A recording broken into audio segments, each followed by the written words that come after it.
the meeting to order. Roll call, please. Donahue? Here. McKnight? Here. Roa? Here. Vogel? Here. Stearns? Here. Pledge allegiance, please. If you're able to stand for the set. I pledge allegiance to the flag of the United States of America and to the republic for which it stands, one nation, under God, indivisible, with liberty and justice for all. If you have a cell phone, iPhone, iPad, if you would mute it, I guarantee I'll forget to tell you to turn it back on, but I'll try. Public comments. Gary, do we have anybody signed up for public comments? No one signed up to speak other than the agenda items, Your Honor. Okay, thank you. Gary, you want to give us an update on the pandemic? Thank you, Your Honor. Yes, just last Thursday, the General Assembly voted to end the emergency declaration. It did not take action from the governor per the constitutional amendment. So the state's emergency declaration is over. We would recommend that at the next meeting we bring a resolution to council also ending the city's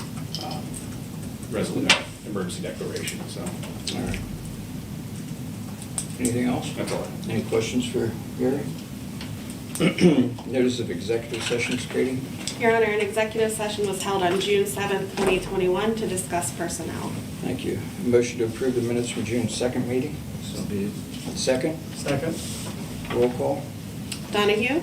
Aye. McKnight? Aye. Roa? Aye. Vogel? Stearns? Katie, we have 2 letters of communication. You want to do A, please? Yes, Your Honor. The first one is from William Chisholm.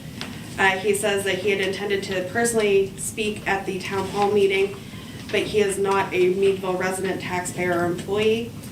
So he wanted to send communication. He's lived in this zip code for nearly 72 years, formerly serving as the magisterial district judge of Meadville and Westmead Township for 30 years, as well as serving as the chief adult probation officer of Crawford County for 12 years.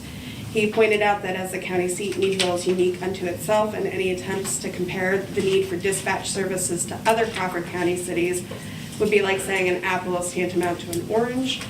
He provided several statistics for why this is the case and asked that council, in making their final decision, he encouraged you to consider the following 2 quotes, which seem entirely irrelevant. You don't know what you've got till it's gone, and if it ain't broke, don't fix it. Okay, thank you. Letter B. Your Honor, this was a communication received through the website from Glenn Tuttle. He says that regarding the discussion concerning Meadville City 911 dispatch for the $32,000 in savings, we would sacrifice response times and increase police response to incidents that aren't needed or wanted. Having police respond to only critical events and staying out of the nonviolent actions of others is worth 10 times the savings. Budget concerns, while very catastrophic, shouldn't start here. He says start by hiring only 2 of the 4 retiring officers, end the war on marijuana, and decriminalize nonviolent offenses. Okay, thank you. Manager's report. Thank you, Your Honor. We have 2 presentations tonight. The first is Victoria Soff. She's chair of the beautification committee, city's beautification committee, and she wanted to update council on some of the plans and proposals that are upcoming. So with that, I'll turn it over to Victoria.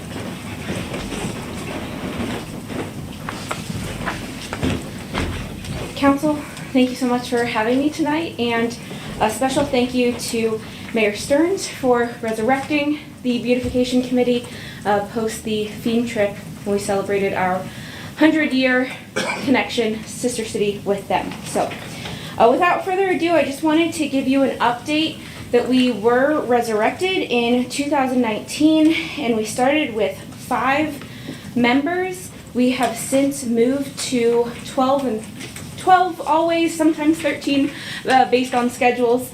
Our main purview is to administer the EOS Trust, which currently has over $70,000 in it. However, it is specified for only trees and shrubs in city public areas. And we are very grateful for the EOS Trust to have that money be with the city. It just only gives us opportunity to beautify those 2 specific things. So over the course of the last 2 years, there was a budget item that was added in the budget end of 2019, which allowed beautification committee to receive donations. Since then, we've received 2. The first one went to the North and North Main Street project that looks beautiful right in the corner. Those went to the flowers there. And then the other project was to be able to give a thank you to the 4 city restaurants that expanded into outdoor seating last year to help them survive the pandemic. It was not, not hugely monumental. It was our first 2 donations, but it was, something to show them that we really appreciated them staying open during the pandemic and just a little token of appreciation. Since then, we do also administer the Homer A. Thornton Award. We've decided to try to do a spring, summer, and fall award. Would not be costly. We won't even get into any of those, but we want to recognize city residents in spring and fall for making beautification efforts into their properties, whether it be rentals or owned properties, and then in the summer recognize commercial businesses. We do not want to put them against each other because funds are different for commercial and residential. The beautification committee was also involved in the City of Lights holiday promotion, where 4 residential homes were awarded based on their holiday light display. So throughout the years, we've been trying to be involved in the community and let them know that we are here. The reason that we're talking with you today is both to give you an update, thank you for having us, but also to talk about some next steps. There are currently 3 ideas that we have that would increase our fundraising efforts, so that way we don't have to come to council and ask for money, just ask for the approval if we do decide to spend any of the ones that we brought in. The first is through connections with Nancy from Under the Steps. She has the beautiful Meadville rug blanket. I say beautiful because I designed it, and so with that I got the first copy, and then I given her permission to use that and sell it at the market house or however she does her sales. And with that, she has decided that a percentage of every sale will go back to the beautification committee to give us some starting funds and to just remind people that it's a great community effort all around. We also then would like to utilize our connections at the Visitors Bureau to sell the 3x5 Meadville flags and the smaller garden banners.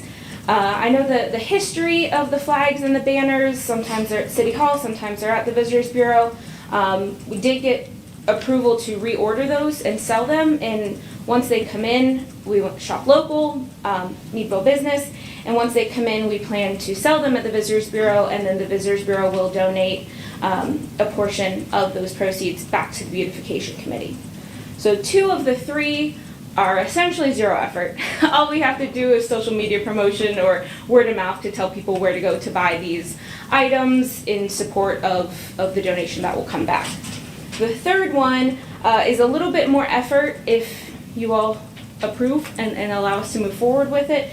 We would be working with Travis at Loeffler's to conduct a mum sale in the fall, and based on the success of that, possibly also a flat sale in the spring.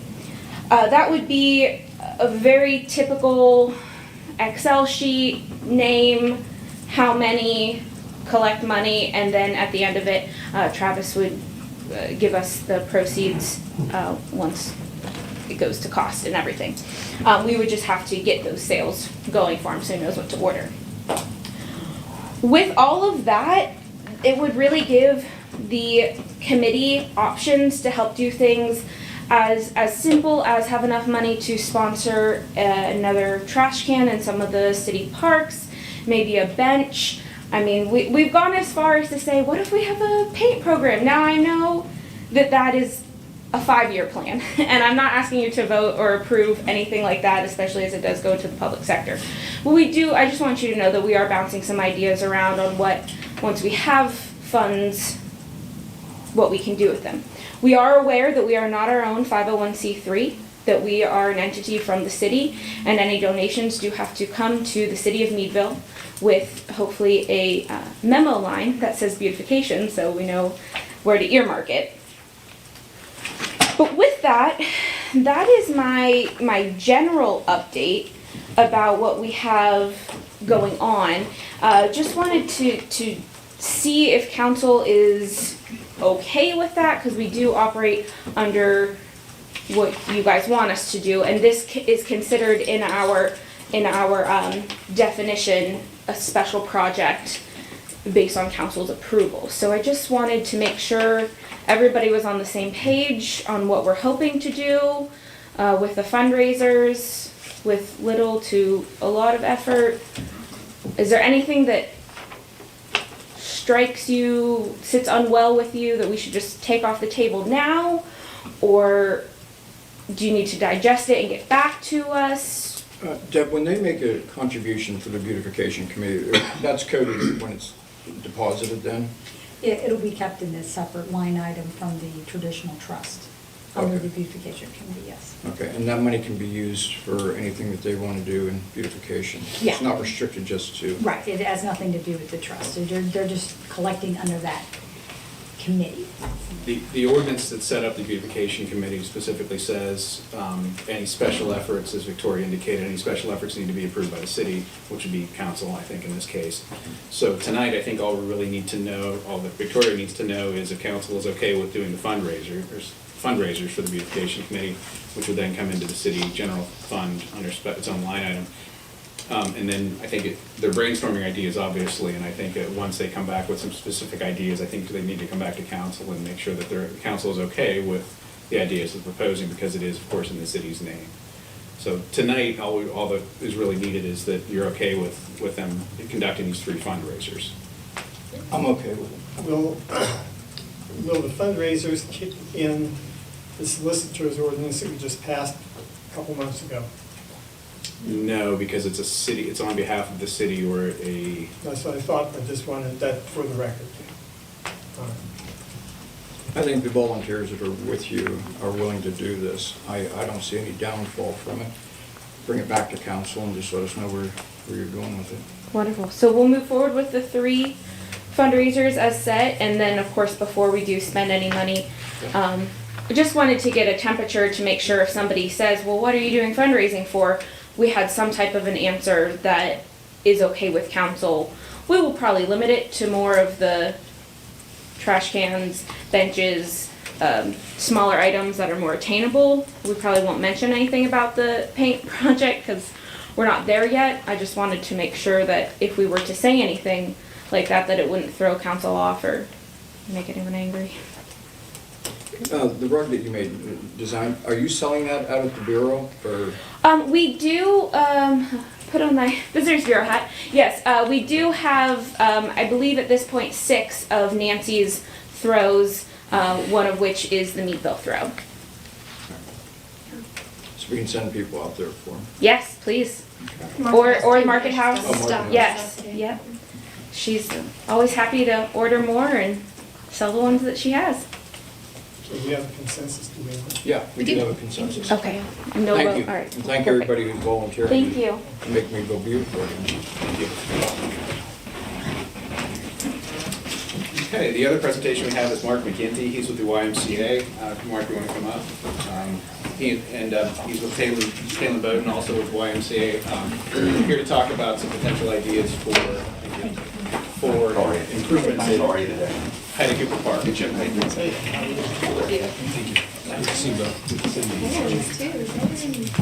Mark, how you doing? Thank you.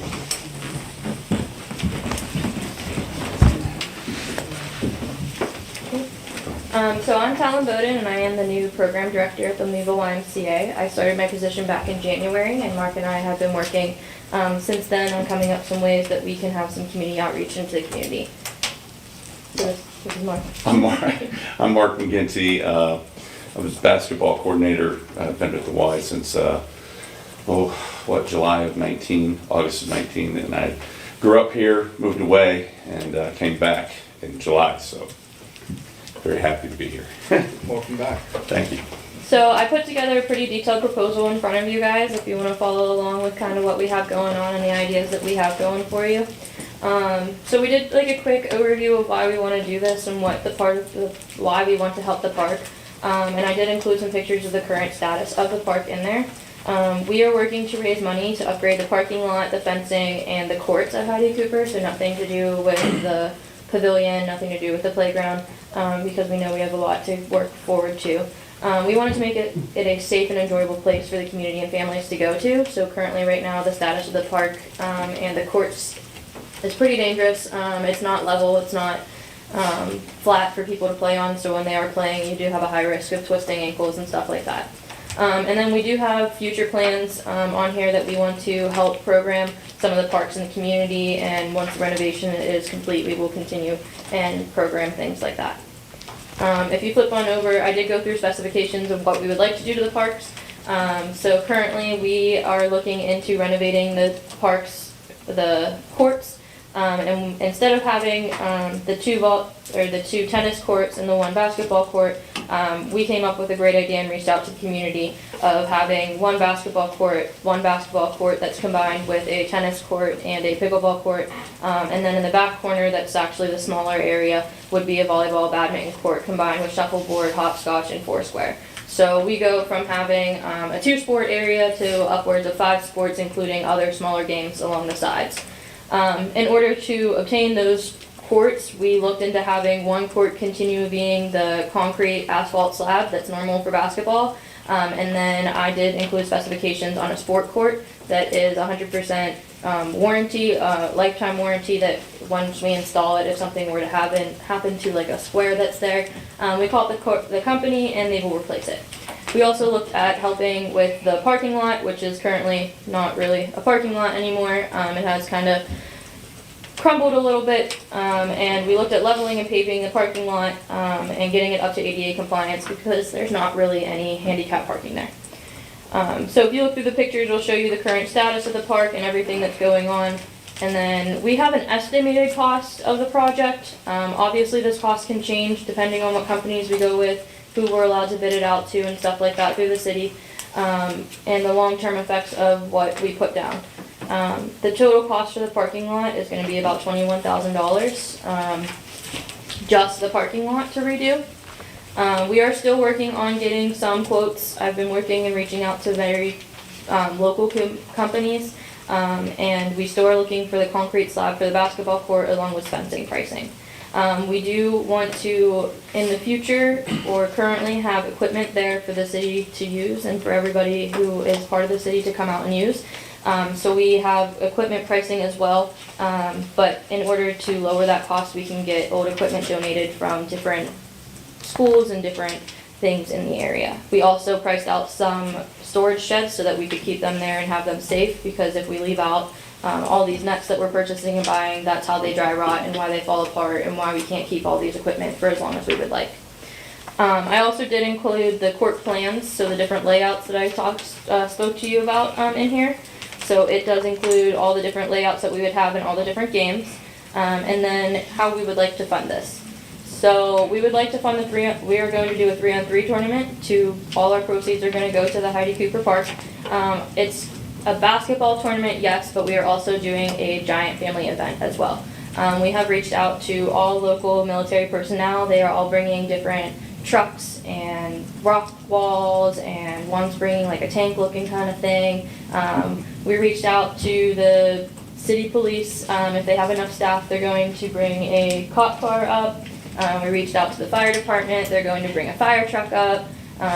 We are working on reaching out to some ambulance companies, possibly having an ambulance up there so that our kids can look at it. And then we do have a bunch of food trucks and food vendors and everything coming as well. So it's not just a basketball tournament, but it is something for the whole community to enjoy. And all the proceeds will be going to Heidi Cooper Park. We are doing sponsorships for the tournament along with the, so that covers our cost of the tournament if we have any costs that go along with it. And then all the other extra proceeds will be going to Heidi Cooper as well. So we are actually doing a 4-tier sponsorship level. I have all of the different levels listed below with what they receive for doing their sponsorship. And then we are also reaching out to different companies, clubs, and everybody else to do donations as well.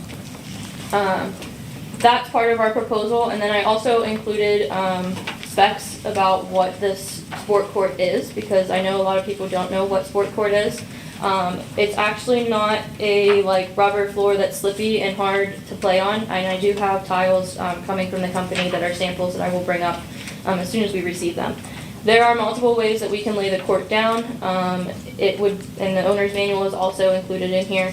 We can put it on rock, we can put it on concrete, we can put it on asphalt. So it's a pretty cool thing that, in our opinion, will give us all the versatility that we want at that park. I also included what we're doing to figure out what the community wants. We are doing a survey. We are reaching out to the community, and we have it posted on the Live's Facebook page along with our other smaller groups. And then we are getting printed versions that we will bring out to local shops in town and anywhere that people would fill out a survey. So we're going to put it all throughout the community so that we know what the community wants and not just what we want and what we have planned. Also, I included our flyers for Heidi Cooper, the Hoop on the Coop. So if anybody wants to come out and ball with us, we're always open to that.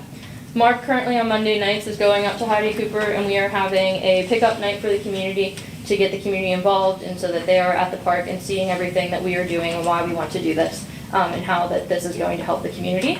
And then actually this Saturday, we are going to go up and do a cleanup from 9 to noon on Saturday.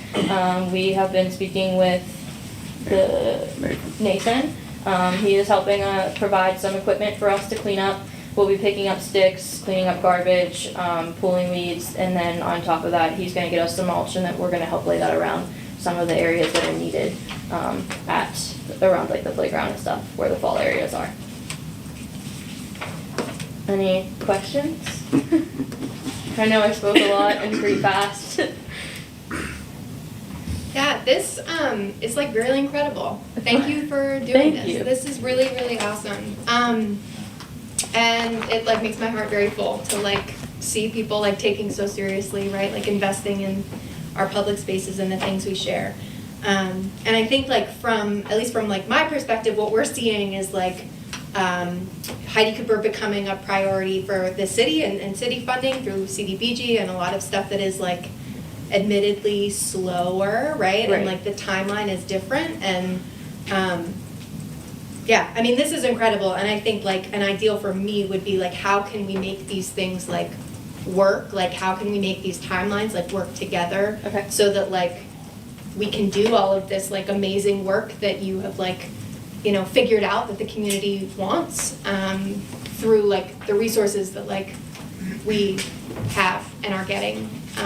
And that like, you know, when our CDBG funded master plan comes out, that like maybe includes like a lot of the stuff that you found from community members, like when that emerges, when it's finished, and then we've got maybe additional funds, like then we're not like tearing up, you know what I mean? Like just to coordinate the effort, I think, to me, like just sounds like it could be just such a really strong thing to do. I'm really, really excited.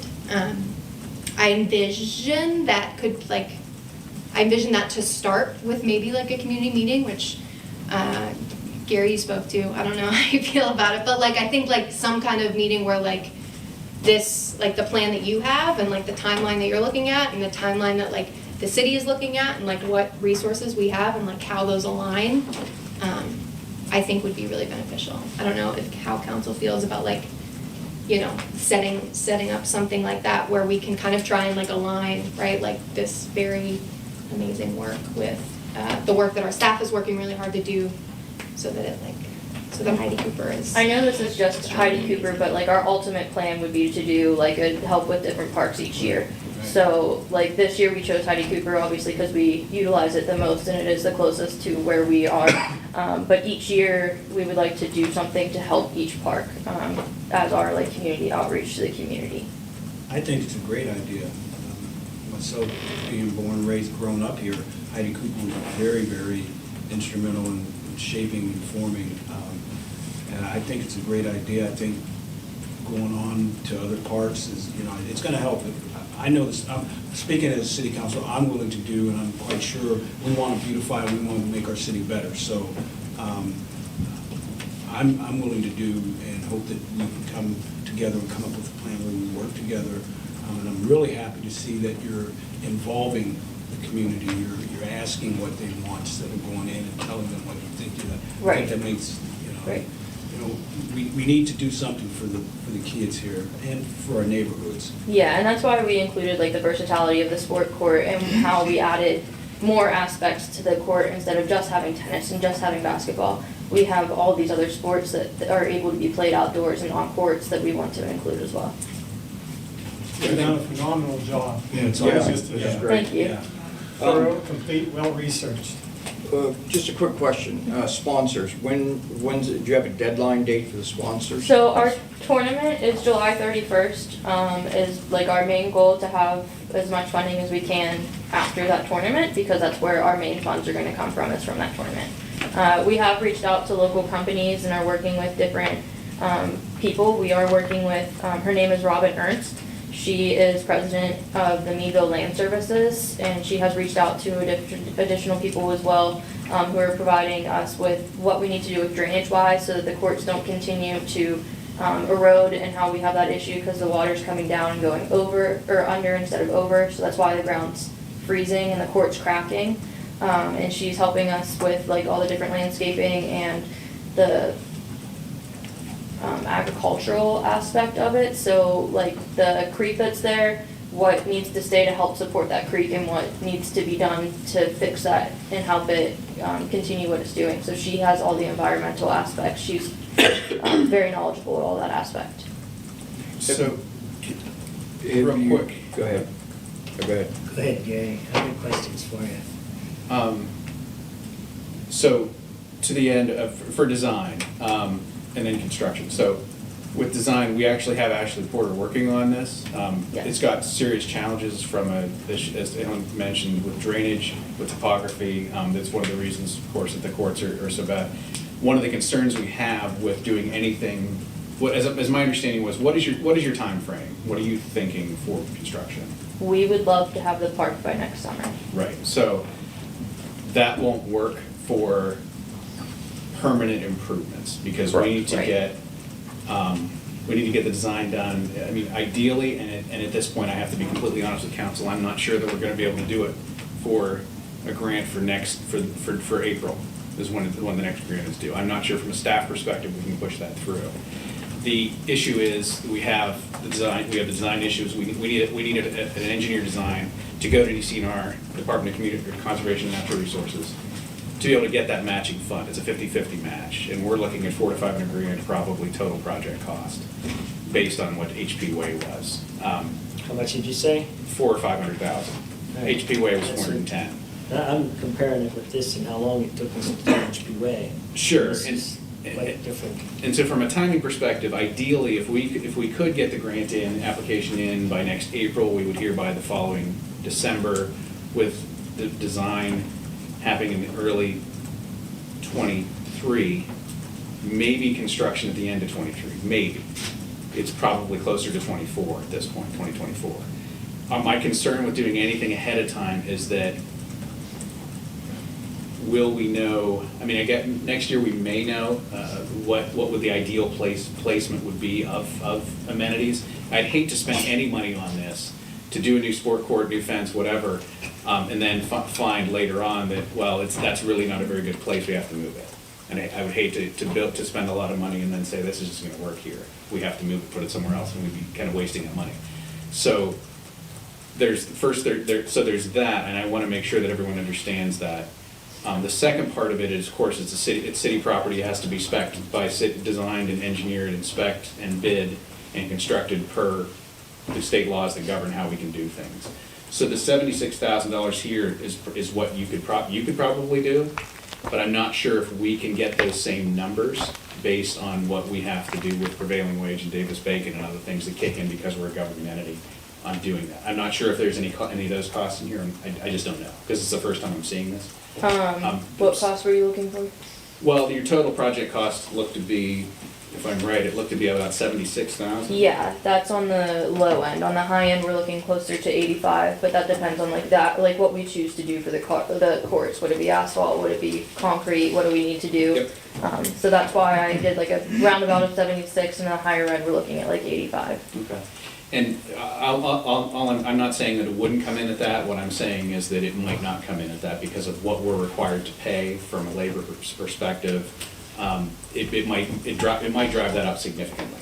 I just wanted to put that out there because it is a city park. It all has to be done per city code for the codes that govern the city. So I just want to put that out there. That's good. That's great. I think the public input part of it is incredible. And frankly, it's something we would have to do, we're gonna need to do anyway as part of this whole project process. I just wanted to mention that, I just wanted to say that, so I wanna make sure that any work, if council is okay with doing some work ahead of time outside the scope of getting the matching funds from DCR, which is, it's an option.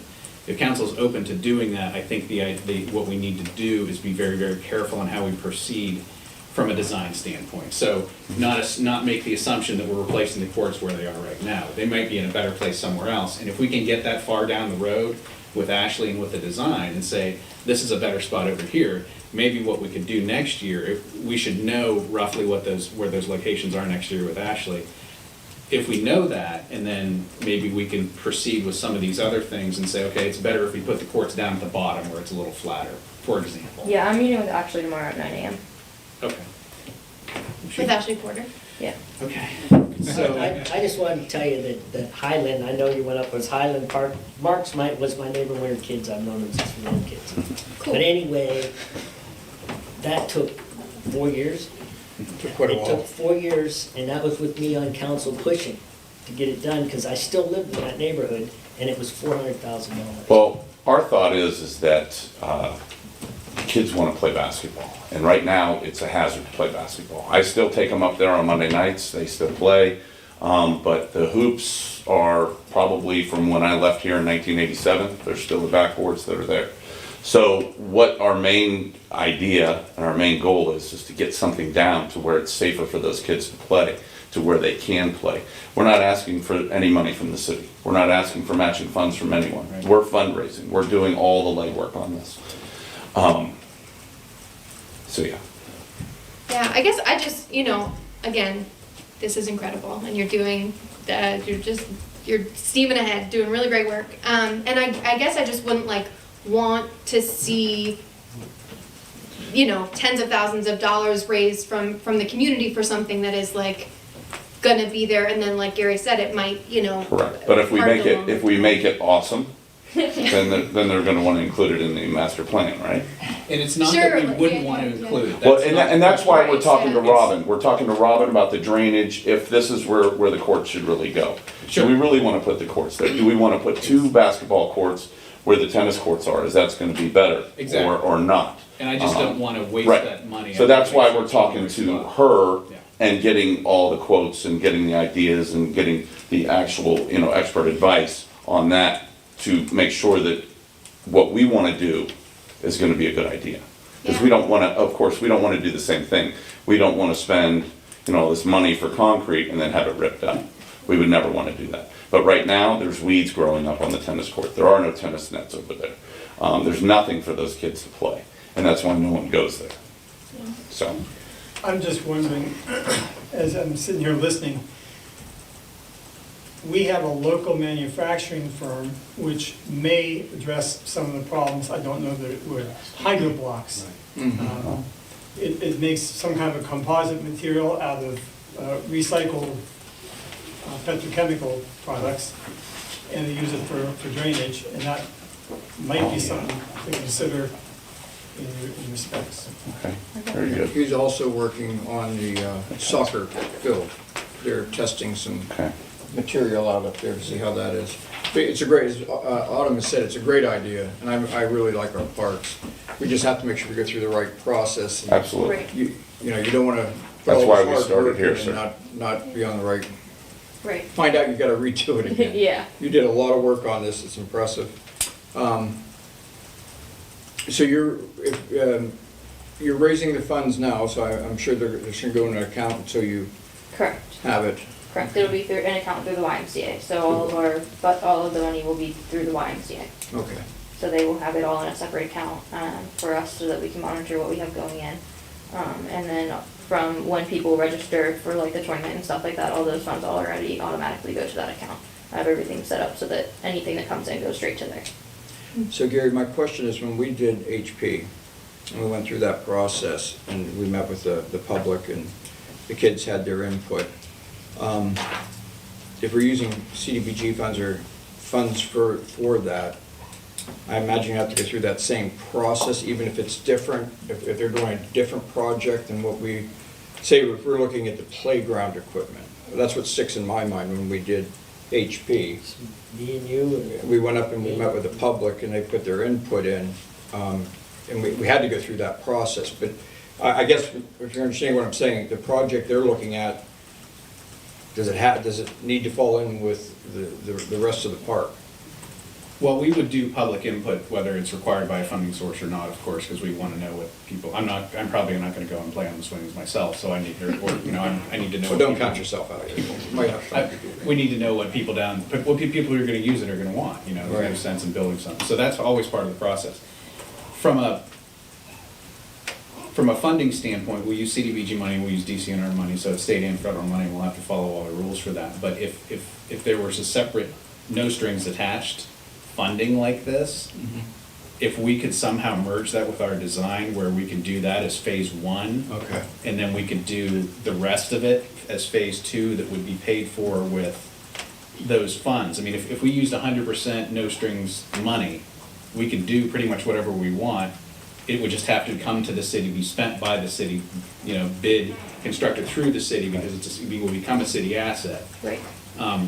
But I think there's opportunities there to use that private money to do a phase one somewhere while we're getting money to do the rest of it.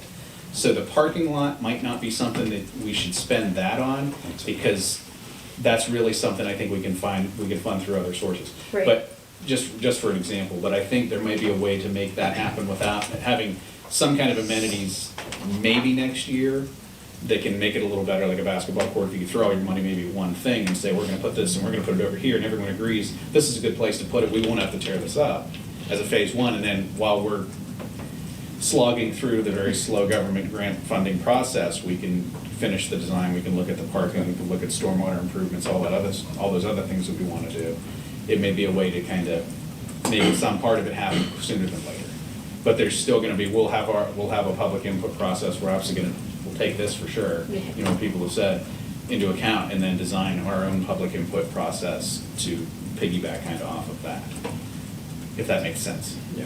It does. I think that that's kind of what I was getting at with this kind of public meeting, a public workshop, to decide like what phase one makes sense, right? Like if the city is getting ready, for CDBG or DCNR grants over the next few years, like what conceivably will we, apply for, right? And then the other things, right, could come with this no strings money. And I think that, and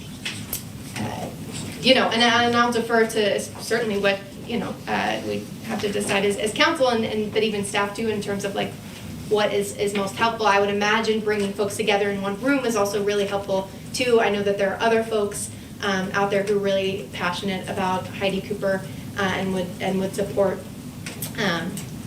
the effort as well. And it sounds like you're talking to a lot of the same people, or maybe like parallel people that like city staff is and just to kind of make sure that we're moving efficiently down So a shared moving course on here. from here, obviously I have that meeting with Ashley tomorrow, and that would be probably one of the first steps to looking at a first step in the master plan. Is that correct? From what? I don't know, could city staff join you? Which, Yeah, well, I'll need to talk to Ashley about what it is in the process, frankly, I had no idea. Okay. So, yeah, I mean, I guess you can continue on that road, I'm just, I'll see where Ashley is, and we'll just kind of go from there.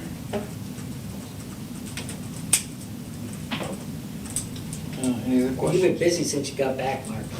I have been. Yeah.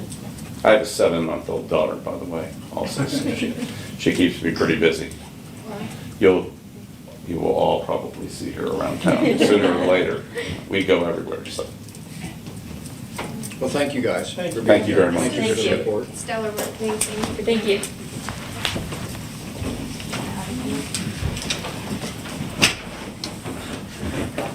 I just had a couple other quick things for manager's report.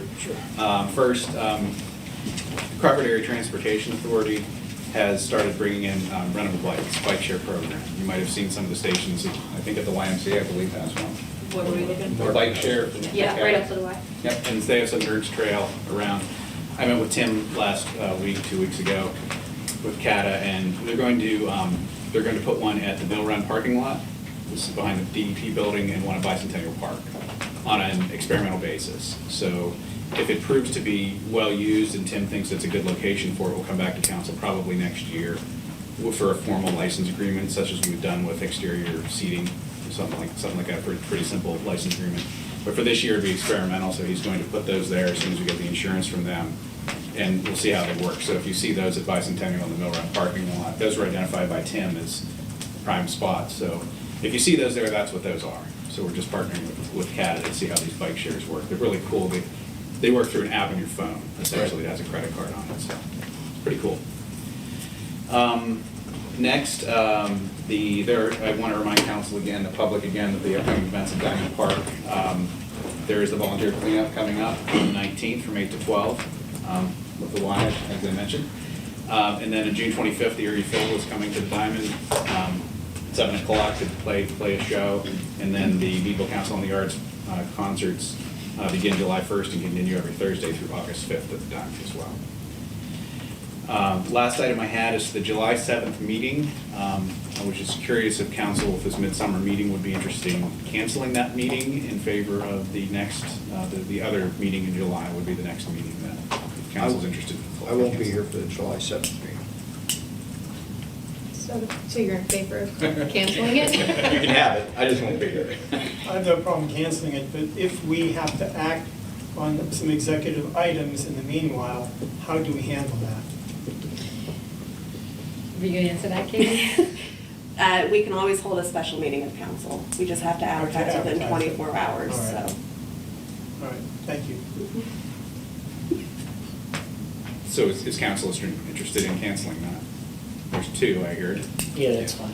I think that is fine. I think that I think you mentioned the one thing that we had kind of slated was to review the other departments' kind of capital improvement plan. And so, again, I think if we have questions for those departments that aren't here today, and can get those to the department heads or to Gary maybe, so they can answer in writing. Any questions you have, send them to me.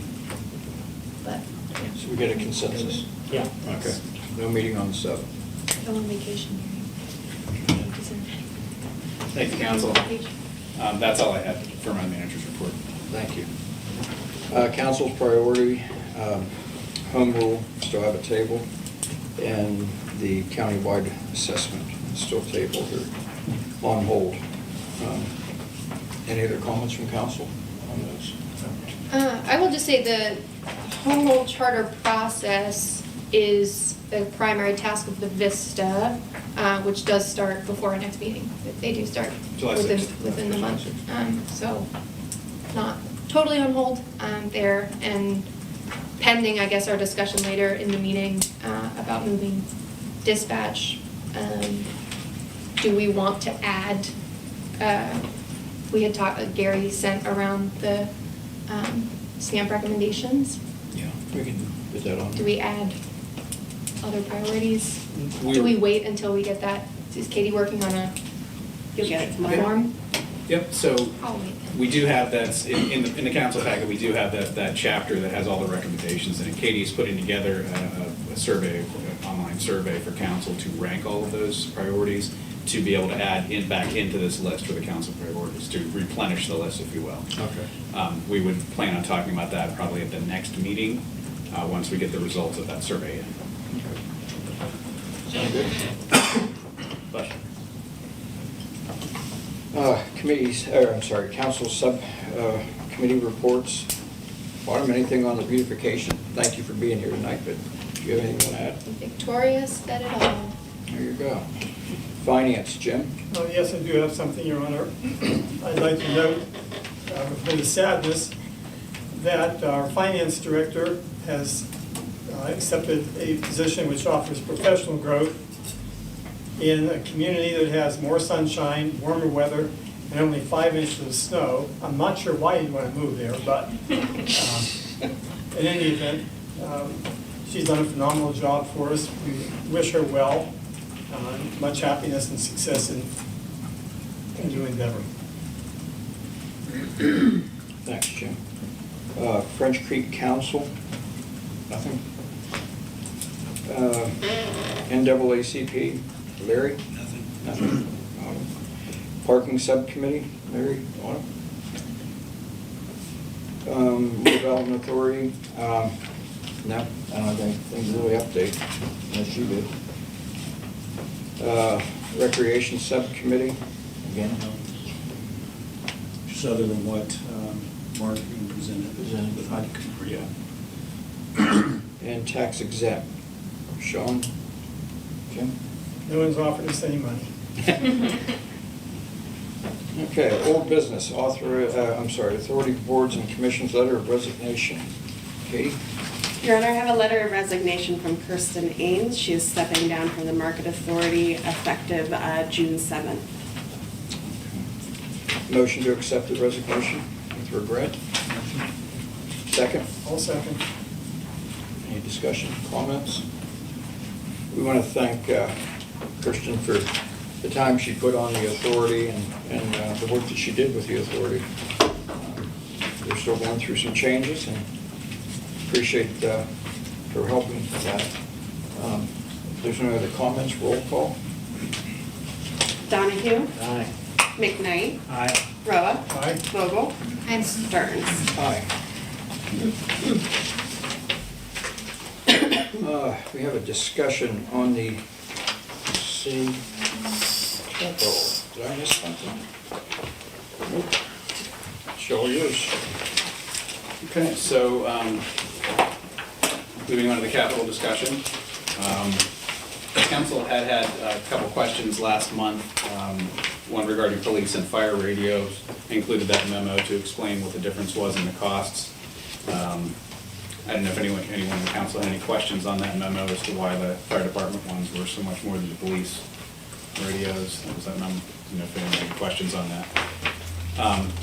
The other memo, or the question had to do with why the police, or whether the police could purchase used vehicles. And Chief Totten provided a memo that I provided them to council regarding that, trying to address that as best he could. And if anyone had any specific questions or follow-up on that, I'd welcome that at this time. Maybe not specific to the used vehicles, but do we not have police on bikes anymore? We don't have any bicycles? I still have the bicycles. Manpower's been my issue. The last 2 summers, I've had a flurry of injuries or resignations, so I have to have X amount of men in cars so they can get anywhere and back each other up. If I don't have that many men in cars, I can't take someone out of a car and put them on a bike. So I have officers who love the bike, who gear up for it all year, and then depending on my manpower this summer is going to be worse than most, to where I probably won't get the bike out. So we can go ahead and talk about the fire. I think that's the first one on the sheet here, so I think we can go ahead and talk about fire and see what questions council might have. And we've been over this a couple times. I don't think there's any changes from last time. Just the radio. Except for the radios. So the radio cost came down, as indicated in the memo, from the 40 to the 28.5 with a little bit more detailed quotes. So that cost did come down somewhat. I believe that I had questioned at the last meeting, a gasoline versus diesel engine for the pickup truck, and Chief Wiley said they're going to go with the gasoline option. Is that correct? Supposedly it'd be a savings of a few $1,000s, I think $4 or $5. Between the 2 trucks, it was a difference of about $7,000. $7,000.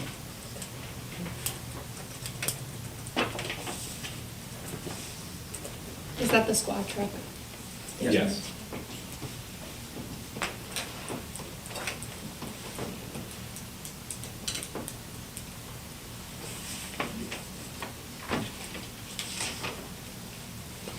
don't know if council have any specific questions on what he's looking to do. I mean, the presentations from the past, I think, explain what he's looking for, so we just had him today to, the council's request to see if if there are any other questions you want to answer.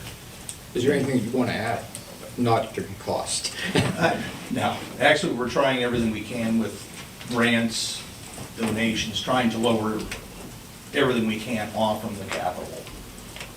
How many, if you don't mind sharing with the public, I know you've done a lot of grants, and we certainly appreciate it. Do you have any idea how many you've filed for? Or?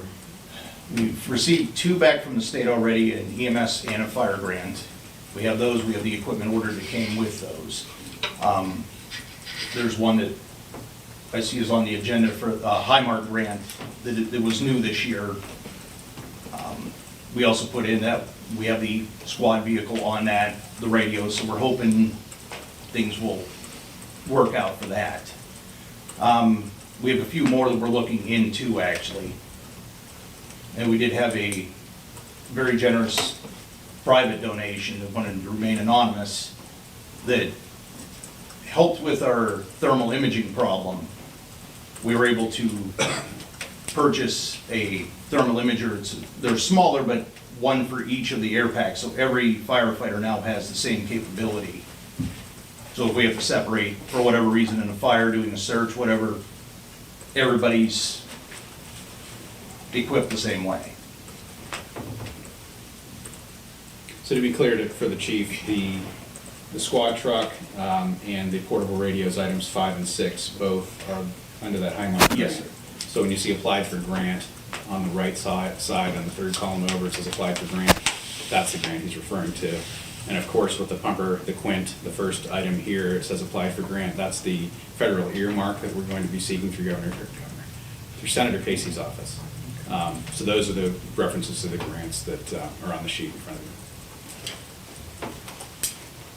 So I had sent a question through Gary, I think, to department heads, in a hope to kind of get us closer towards the recommendation coming out of the STAMP program, which is a more kind of comprehensive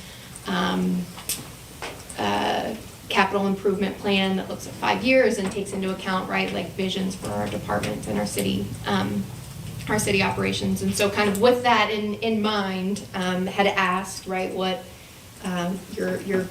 your vision for the department is for your 5-year vision, and how that kind of connects to the vision of the city as you understand it, and how these capital improvements get you closer to it. With these capital improvements, upgrading our equipment is going to take us well into the future. Right now, with mechanical issues that we're having with some, finding hard to find parts for others, with replacing 2 apparatus into 1, we can go past that 5-year mark with the Quint system, and also by combining the Suburban and the pickup into 1 squad vehicle, so we can carry other supplies on there. Once again, we're going to go well past the 5-year mark. We're trying to look into the future of how we can advance the department and what in turn we can offer to the community. The radios themselves, the nice part about them, if the county were to upgrade their system to a higher bandwidth, these can be programmed. We don't have to change radios. They can actually just attach them to a computer, change them, and we can move on. So once again, we could get maybe hopefully 10, 15 years out of these. Everything we're doing, we're looking at a broad picture to give the best service without breaking the bank, for the most part. And we're also looking into more community programs to try and get things out for. We're looking at starting CPR classes. We have some instructors that are looking into starting a training site within the fire department, so we can offer these babysitting classes that also are associated with it. What else we had? Let's see. Oh, we wanted to also start into, I personally like to start a fire prevention program for 65 and older. We have the ones for the small children. There are greater concerns as you get older. Get out there and see if we can stop the fires before they start. So. So I'm hearing, right, over the course of 5 years, upgrade, modernize, kind of streamline equipment, and kind of expand community engagement and enrichment opportunities. That's great. Thank you.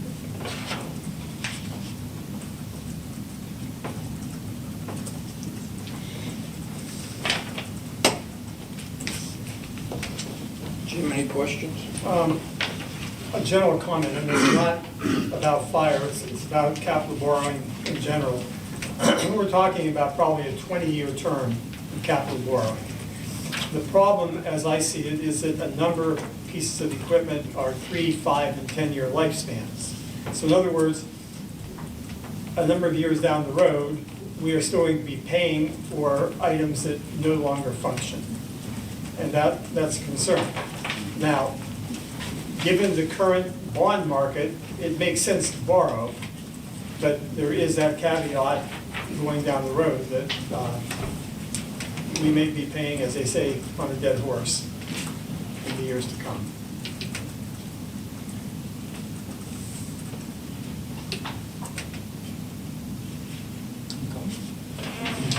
Not about fire, it's still, it's about police. Sorry, if I can just ask, what does that mean then, Jim? Like, what else do we do? Do we shift it over to operating funds and? You may, at some point in time, have to distinguish between short-term capital. There's expenses, short-term capital, and long-term capital.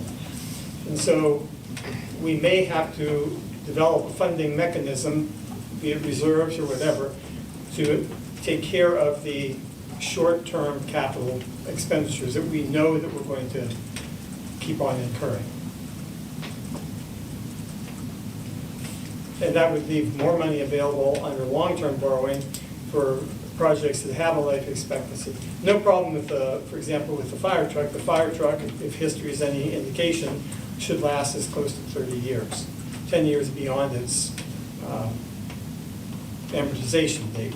Maybe not 10 years beyond what you'd like to see, but at least 10 years beyond amortization date. Whereas, and we're not talking about police, but the police cruiser, if we have a 20-year borrowing and the cruiser lasts 7 years, you're still paying capital on a piece of equipment that was carted away on a flatbed truck. Whereas if we change the way we fund short-term capital projects, we can devote more of the long-term borrowing to things like paving, which, of course, we sorely need, and we've done quite a bit in the last couple of years, but there's room for more. Yeah, I mean, that feels to me like worth exploring. What do you know, Jim, like what is out there in terms of funding short-term? No, again, there would be a policy decision to be made, like if the city were able to sell any assets that it would have, those assets could be put in a capital reserve account, the way it was originally done with water and sewer funds. And that funded a lot of improvements for a lot of years. Unfortunately, the principal was invaded, and a lot of those resources have dissipated over a 25-year period. Right, so I'm sorry. So the way, like when we moved forward with third-party billing and you had kind of brought to council the idea to set up that capital reserve, and that would be available for like short-term that could be available. Now, potentially. we earmarked that one specifically for rolling stock, but I don't think have we received any income yet? I think $247. Yeah. So it's not coming in, the money's not coming in the way we had hoped. Sure, but it's it would be a similar mechanism, Yeah, I is could what buy a I'm couple hearing. lug nuts on them. At this time, we have 7 other incidents that are out, and they're all in for billing right now. So As soon as generally the next day after the incident, we have it turned in, and I checked with the company, and they said everything's going very well with it. So, There's more cars out driving, you know, and more accidents. oh yes. Any other questions specifically for fire? Sean, do you have anything? I don't. I think we can go on to PD, police at this point. Again, with this one, it's pretty simple. He's asking first for cruisers, the radios, and then the technology has to do with computers, printers, things like that. So it's fairly straightforward as far as the number of items that we have. So if anyone has any questions for Chief, we can. Yeah, I do. I'm just confused as, well, first of all, how many miles you say our vehicles average only like 100,000 miles? Is that correct?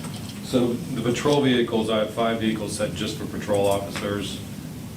By the end of that 4 or 5 years, depending on where I'm at in the cycle, they usually have 120 to 140,000. Well, I'm in comparison to Erie, Pittsburgh, their cruisers are getting a lot more mileage and they're driven harder. Is it possible that we couldn't get more mileage out of them? Right now, I don't see spending, buying 3 brand new vehicles. When there's other cities, you know, like I say, within 40, 50 mile radius, their cruisers are older, they're getting up and down the highway, they're not buying them, you know, we just bought one how many years ago, the pickup truck. I just don't understand why we can't get more than 100,000 miles out of a vehicle. And like Jim says, if we get 4 or 5 years, you're still paying on it, then you're gonna be looking at buying another piece of equipment. So most departments I've talked to have about the same turnaround that I do with the miles I put on. We were having a problem with the new Explorers. A few years ago, the topography in Meadville, we were bottoming out, and my frames were taking a beating. So that was leading to some of our issues. That's been rectified by Ford. But in the meantime, police cars get hard miles. And by the time they're up for that 4 or 5 years, they're usually pretty beat.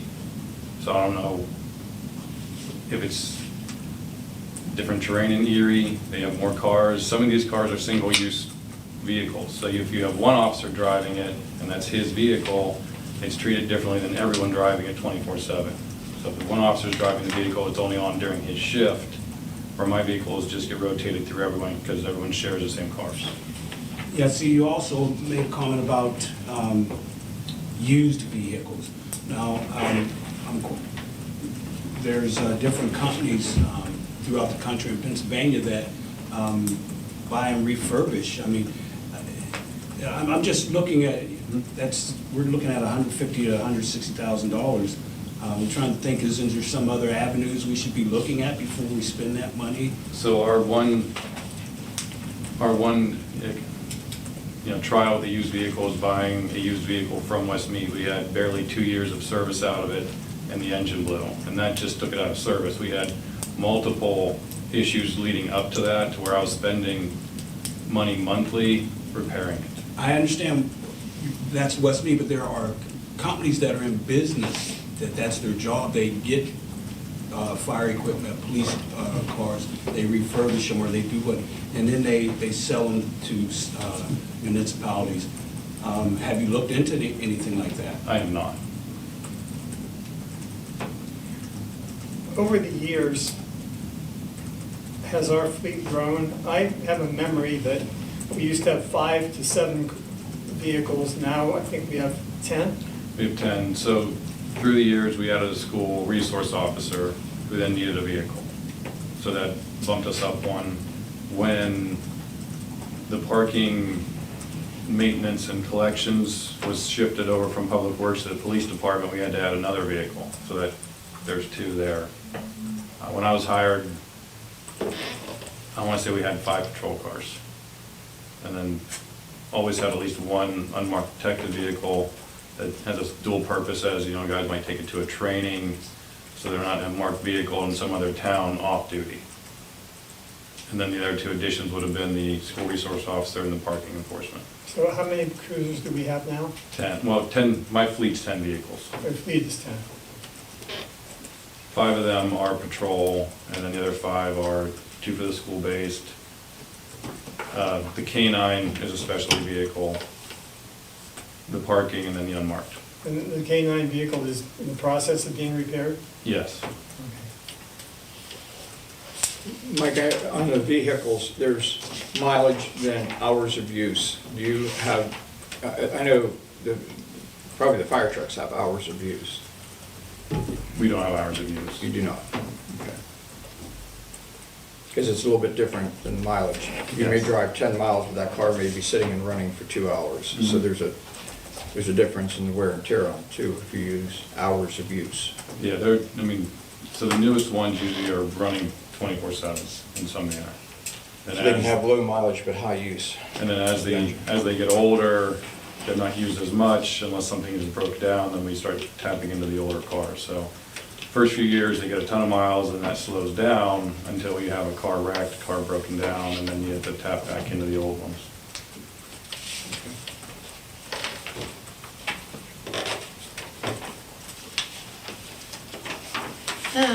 I see other departments have applied for grants or other sources of funding. Wondering why that's not the case in the police department. The police world isn't so much anymore equipment-based. That dried up back in the early 2000s. Mostly now it's all specific programming-based. If there's a manpower grant, it's usually in addition to what you're already offering, not to supplant existing funding. So that's, most of our grant world is all program-based. And then I'll pose the same question, to be fair, to you that I did to Chief Wiley, in terms of a 5-year vision for the department and kind of how the borrowing 5-year vision, improvement plan gets you there. my capital borrowing was just to keep us running. I need a car to get to the call, and I need a radio to, communicate back and forth. So the things I deemed that were the most important were the only things I put in there just because trying to keep costs down. We're also looking at different technologies, an e-citation to streamline some of our traffic citations. I know my school guys as well as the department are always working on different community outreach programs, both in the school, out in the school, outside of the schools. Just last year with COVID, no one's been able to do anything. They both also continue to train with the ALICE program, trying to keep the schools safer, as well as local businesses. We've had many community partners who want trained in ALICE, which is to make it easy to run, hide, fight in case of an active shooter or really any emergency. The assistant chief and I are now working on a different community outreach program. We're just kind of in the beginning stages of it, so I'll wait until we have something more concrete. And I'll bring to council what we're doing there.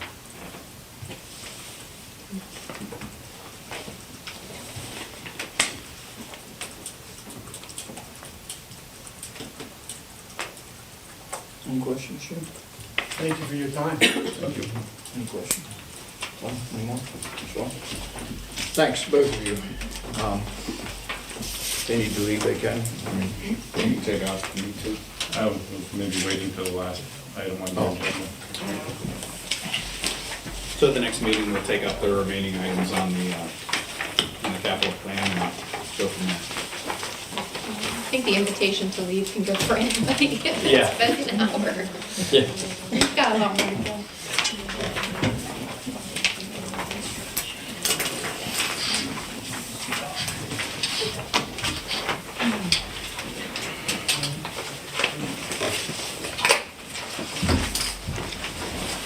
Okay, Gary, we have a discussion on 2021 CDBG block grant projects. Thank you, Your Honor. You'll recall last meeting, we talked about this, about the CDBG plan for the year.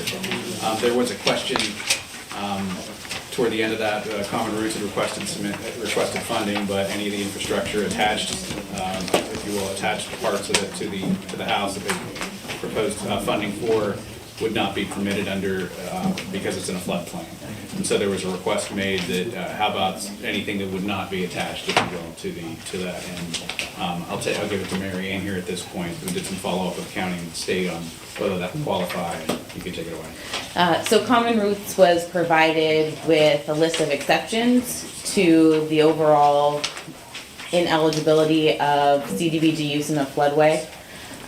To look through to see if any of those exceptions would apply to them or benefit them.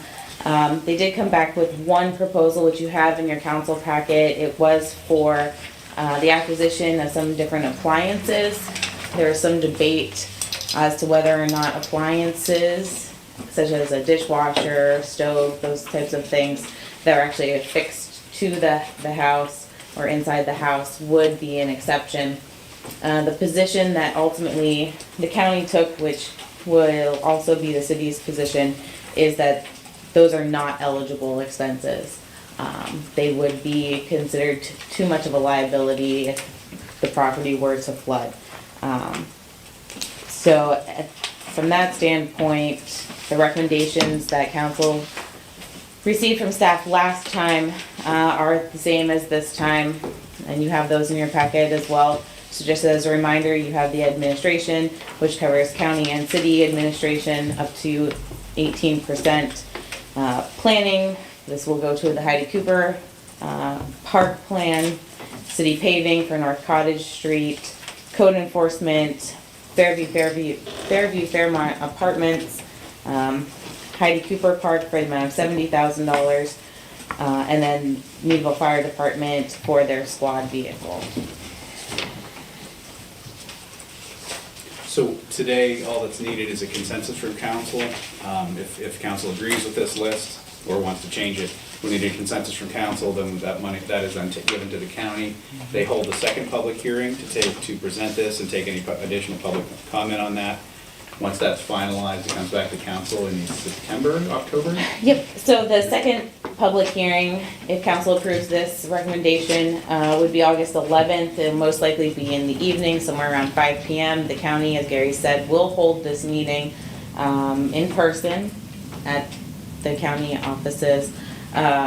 Once that meeting happens, there'll be a public comment period per CDBG guidelines. Then council will again see those public comments and then make their final approval of the recommendations. They'll approve it for submission via the county to DCED. And so that will happen sometime in September to allow for the county commissioners to approve the application as a whole with all the OBOs. So tonight, all that's needed is a consensus from council on what you'd like to send to the county for the public hearing consideration. So you said this? Send that.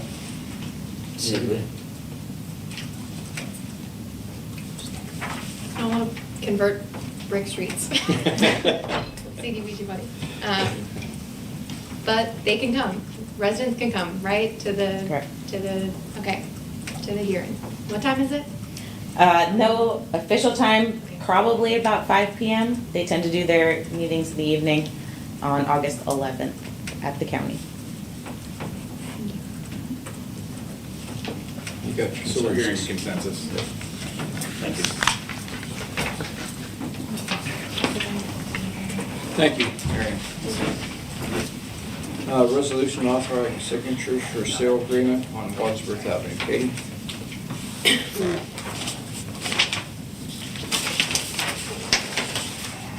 Resolved by the council of the city of a resolution of the council of the city of Meadville authorizing signatures on a sales agreement for 301 Wadsworth Avenue between the city of Meadville and Brian Byers.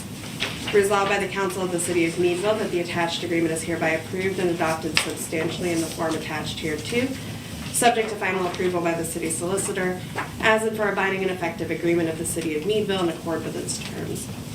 And the mayor, controller, and city clerk are hereby authorized and directed to execute and to attest such copies of the attached agreement in the manner required by law as may be reasonably required for the purposes of the parties thereto.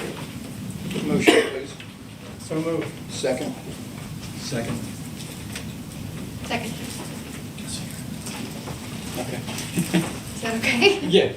Yeah. Very 2 good. seconds. Oh, I didn't hear it. Oh, that's Sorry. okay. I was distracted by Gretchen handing out mints, actually. Well, throw some up this way. No, just kidding. No, I'm just kidding. I got a Pepsi, thank you. I'm sorry, go ahead. Thank you, Your Honor. We discussed this a couple times before. This is essentially a side yard to Mr. Byers. This lot is located at the northwest corner of Lyon and Wadsworth in the 5th Ward. This property was acquired by the city just a couple of years ago through tax sale, judicial sale. We've been mowing it for a couple of years. Mr. Byers approached Mary Ann regarding this. Is she still here? Regarding this, and came to agreement to sell it for $500. I think it's a good use of the property.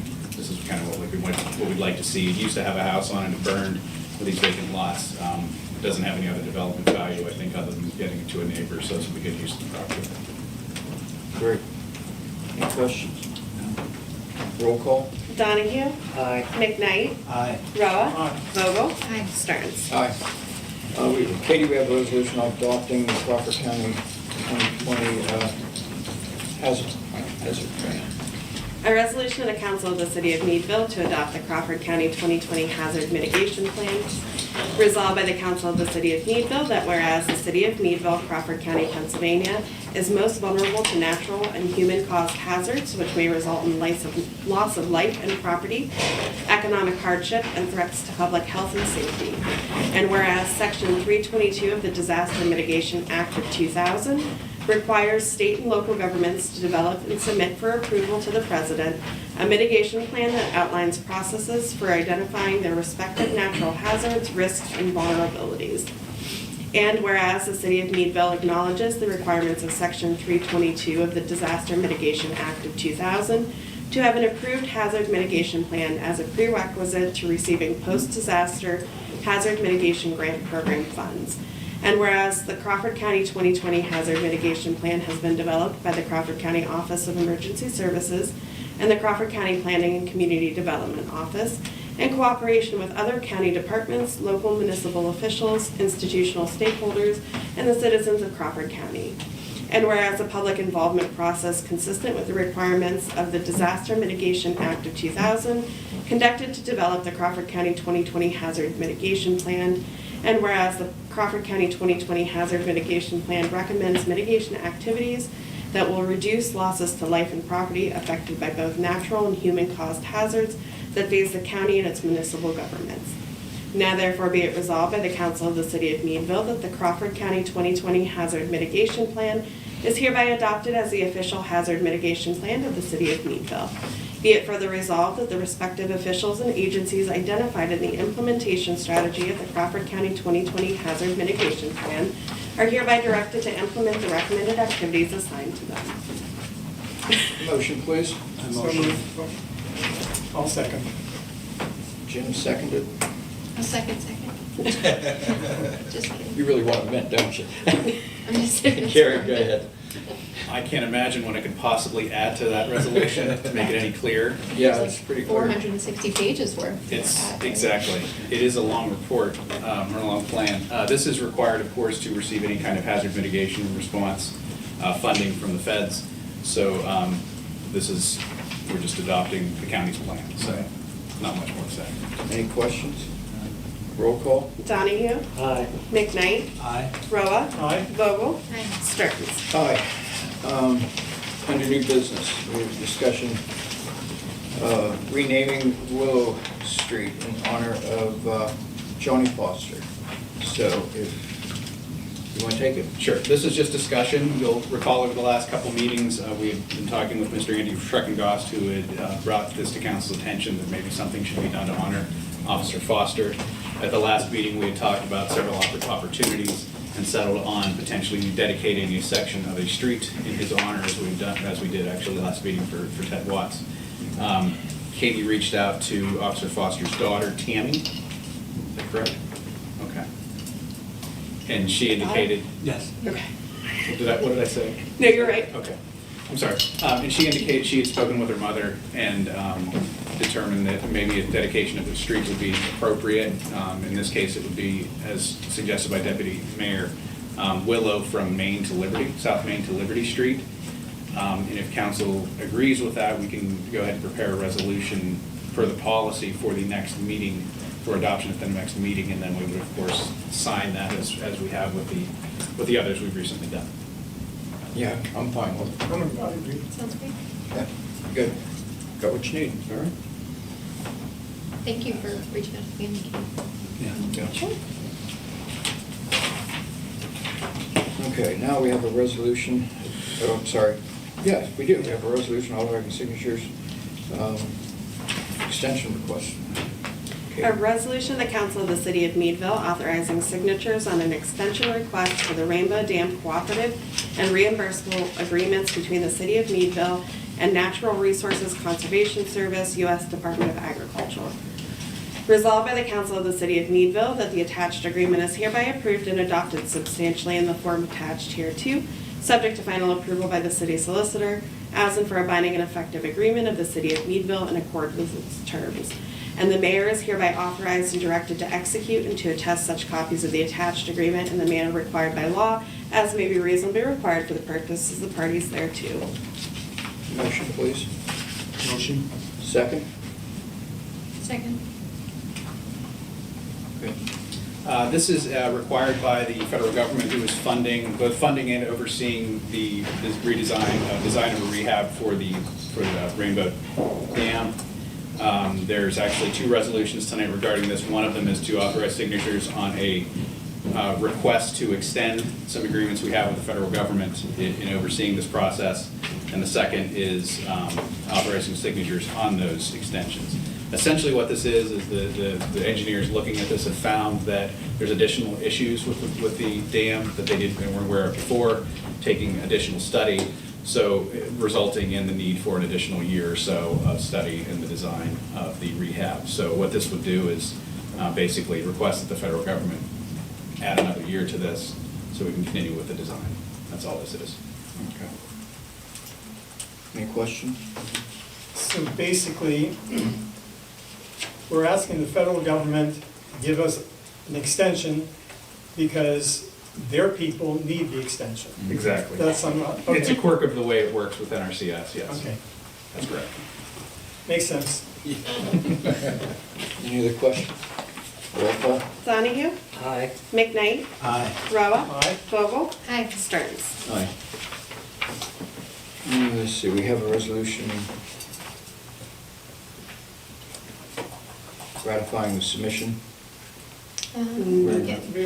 We have another authorized signatures first. This is the second part of that. Oh, the second part, I'm The sorry. first resolution was to authorize signatures on the letter requesting the second. extension. Yes. Okay, motion? So You wanna moved. Good to read it. You have? you I have- can, I don't have to. I want you to. Oh, there you go. Okay. No, I don't know, do you really have to? I motion. Does it have to be read? It's the same as the last one, so. Oh, what the heck? Go ahead. You get a motion? Second? Second. All right. Any discussion? We'll get through this yet tonight. Roll call. Donahue? Aye. McKnight? Aye. Roa? Aye. Vogel? Hi. Stearns? Aye. Resolution ratifying submission to Pennsylvania EMS provider. A resolution of the Council of the City of Meadville ratifying submission of an application for the Pennsylvania EMS Provider Foundation Highmark Grant Program. Resolved by the Council of the City of Meadville that the action taken by city staff to submit a grant application to the Pennsylvania EMS Provider Foundation Highmark Grant Program in the amount of $133,723 is hereby ratified, and said action is hereby approved and adopted as and for a binding and effective action of the City of Meadville in accord with its terms. Motion, please. Motion. Second? A second. Discussion? Yes, sir. This is the grant that Chief Wiley referenced earlier in the meeting during the Capitol discussion. It's included in this are the portable radios and chargers that are currently in Capitol, as well as the squad vehicle. Those are both in this as well. So if this were granted, we can take that out of the capital request, which is about $55,000. The overall grant request is for $133,723, hoping to hear about that in the next month or two. And it's for a whole range of EMS related equipment. You'll see that there. There is no local match grant or match requirement for the grant. Motion, please. So moved. Second? I'll second. We have. Oh, we have that, I'm Okay. sorry. Yes. I gotta quit checking these things off. Roll call. Roll call, Okay. clerk. Donahue, Aye. McKnight, Aye. Roa, Aye. Vogel, Stearns. Aye. Thank you for bearing with me, Katie. Keep me on the right track. We have a discussion reviewing the moving of the 911 dispatch. We have one more We got one ratifying. more? Yes. Well, where's it at? Oh, I'm sorry. Signature submission of the COVID-19 American Rescue Plan. A resolution of the Council of the City of Meadville ratifying signatures on the COVID-19 American Rescue Plan Act Local Fiscal Recovery Funds application.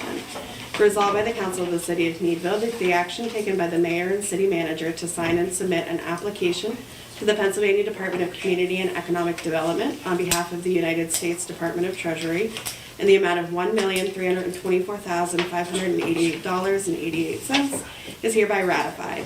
Be it further resolved that said action is hereby approved and adopted as and for a binding and effective action of the City of Meadville in accord with its terms. Motion, please. So moved. Second. I'll second. Discussion. Thank you, Your Honor. This is the ARPA, the American Rescue Plan Act money that we've known for some time has been coming to the city. This is designated and determined by the U.S. Treasury and the amount that we're getting. So that 1.3 million or so is what we'll be getting. It will be coming in 2 tranches, half this year, half next year. This is technically the application process. We technically have to apply for the funding through the state. They gave us 5 days. Actually, it was on the day of the last meeting 2 weeks ago. They gave us 5 days to apply for it. So we went ahead and did that, and we need that ratification from council ratifying that action. That's all it is. Any questions? Roll call. Donahue, Aye. McKnight, Aye. Roa, Aye. Vogel, Aye. Stearns. Aye. Discussion reviewing the move of the 911 dispatch. Gary? Throwing it at you. Okay, council, what do you want to do? I think So council tonight, and Mike did a wonderful job in his story today about what the options are before council today. If a majority of council feels that they would like to keep the police dispatch and holding cells in-house, no official action is needed because there would not be a change. If council wants to take an action to affirmatively say we would like to keep it, there can also always be a motion saying that. On the other hand, if a majority of council feels that they would like to transfer dispatch to County 911 and eliminate the use of the holding cells, that would take a resolution of council because it's a change in budgeting and spending and policy. And if that's the case, then we would need a motion and a vote to craft a resolution for consideration at the next meeting. So that's where we are. laid that out pretty good. And the status quo involves no resolution necessary.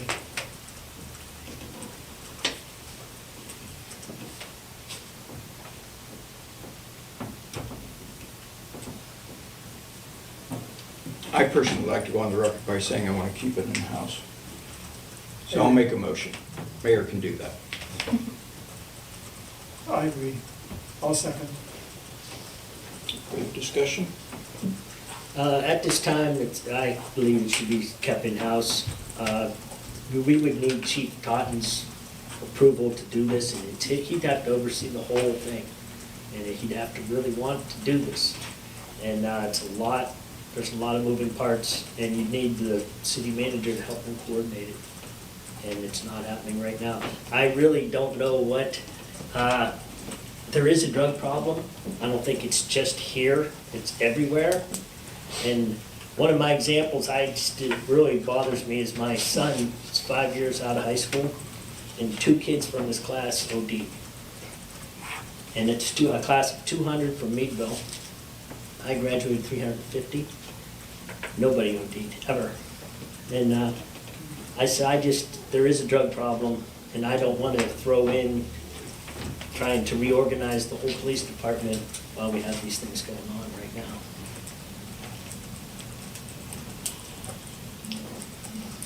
Any comments?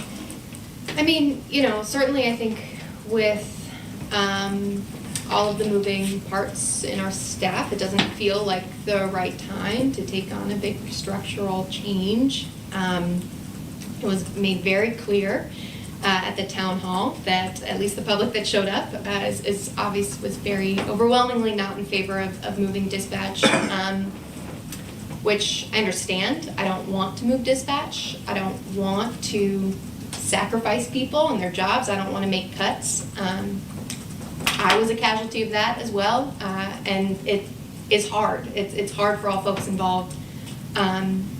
I am pretty confident that we're not going to move forward with it. I can anticipate that that we as council will not do that. And I think we just need to be ready to do something else, right? We just had a pretty in-depth review of our city's kind of pretty bleak financial situation. And this was one of the main recommendations. Moving 911 dispatch was one of the primary recommendations. And if we're not willing to do this, which I understand, and I think at this time I'm not willing to, again, with all of the changing, all of the moving parts and all of the kind of tumultuous time that is happening within the city right now. But we've got to do something. And we said that we would, right? We said that we would in the last, in budgeting season, we said that we would make changes and that they would have to be hard ones. So I just want to remind us of that. I know where this is going to go. And I think I'm okay with it, but we've got to be ready to do something. That's it. Larry? Yeah, I'm not in favor of moving it. I've had personal experiences when I called and I didn't want to have to wait or go through 911 because I needed the police there right away. That was one of the big things that helped make my mind up, is keeping it for the way it is. I do realize that maybe down the line that it's something we may have to revisit for financial reasons, or just for logistics, I'm not sure. But as of now, I know I like to keep it the way it is. Like I said, when I've called, they've responded. And we have a big drug problem going on here. And I see it getting worse. And I know my neighborhood, if I feel that I need to call, or any neighborhood, that if I'm going to get an immediate response, or there's the worry about being put on hold or delay, it just makes me feel better to know that when I call dispatch at the police station, I'm talking to someone, first of all, that when I mention a neighborhood or what I'm seeing, they can relate to it right away. They make me feel more comfortable and secure. That's the bottom line. Jim? As I say, I don't see any reason to change it at this point in time. There are a number of very good reasons not to change it, auxiliary police dispatch being one of those reasons. And I want to pick up where you were saying, this is the second time I've been through this process, as Sean has. When you look at that savings that they were looking at, the 31,000, I believe was the number that we were given. When you take in what all the APs do, the auxiliary police, we would spend a whole lot more than $31,000 in covering overtime. It would change how the city would operate on having its parades, its traffic control.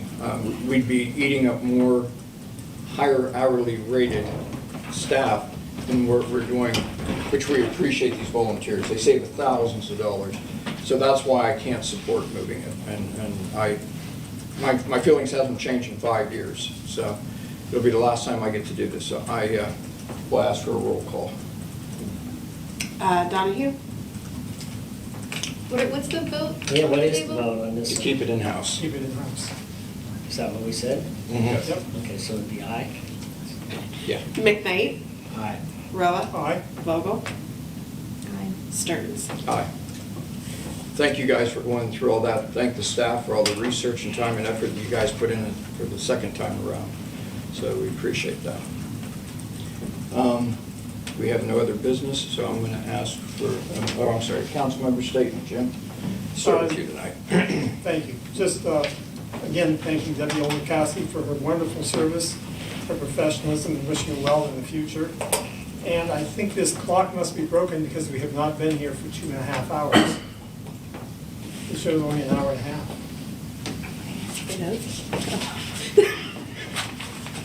That was a joke.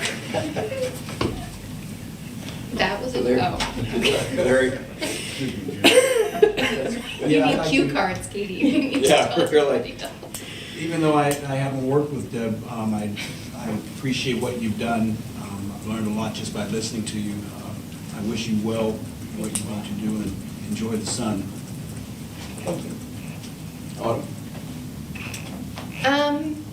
Yeah, I wanna thank all the folks that are putting in work. And I wanna thank Mark and Karen for coming and putting in volunteer work that I don't think anybody asked this of you, but it's really great that folks are stepping up, again, to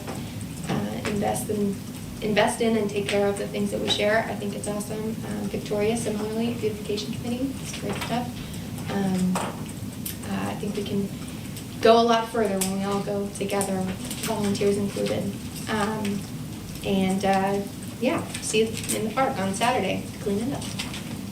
Yeah. Sean? Debbie, I'm glad you're moving to a nicer climate. How's that? I've known Debbie since high school, too, of course. Thanks, Mark and Talon, is it Talon? Thanks for everything you're up to there. Heidi Cooper definitely needs attention, and I'm glad somebody's doing it. Let's see, I ain't got a whole lot. Just get vaccinated. If you haven't been vaccinated yet, everybody, no one here is wearing a mask. I'm assuming they've all been vaccinated. There's still people that come around my house that the kids bring around and think that they're invincible. And just today, Chris Paul from Phoenix Suns, who has been vaccinated, came down COVID positive. So it can happen, and I think it's the people that aren't vaccinated are spreading it to the ones that are. And I wish people would, it's not that bad, and trust science. That's all. I want to thank you guys for coming in and talking about the why and the projects. Again, appreciate that. Vic, thanks for being here tonight. We did have a lot of fun when we were in France, and you did come back with great ideas, so thank you for that. And Deb, well, I don't know what to say to you. You and I worked together very closely over the last few years, and you know there's going to be a black Cherokee in your driveway, and we're going to go visit the Bush Museum, the Baked Bean Bush Museum, and then we'll go on the Alpine rides, and that should pretty much take care of it. Maybe a little alcohol on the side. But thank you very much for everything you've done. You've done a lot for the city, and I appreciate it. Many people don't realize some of the things she does behind the scenes. When Andy was here, we planted, which I'm not very good at. I was told never to touch a flower again, because I have a black thumb. But we helped with Deb's project, planting all the planters out in front of the building. We came back from France, and we said we wanted to dress up the building a little bit, so Deb went out and did some research. And another big project you worked on was up on North Main. She helped design that and did a lot of the planning and kept all that up. So it goes beyond just your payroll. You volunteered a lot of your time. Thank you. You're welcome. Enjoy your time. Motion to adjourn? To executive session for personnel and real estate. Okay.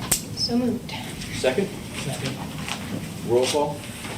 Donahue? Aye. McKnight? Aye. Roa? Aye. Vogel? Aye. Stearns? Aye.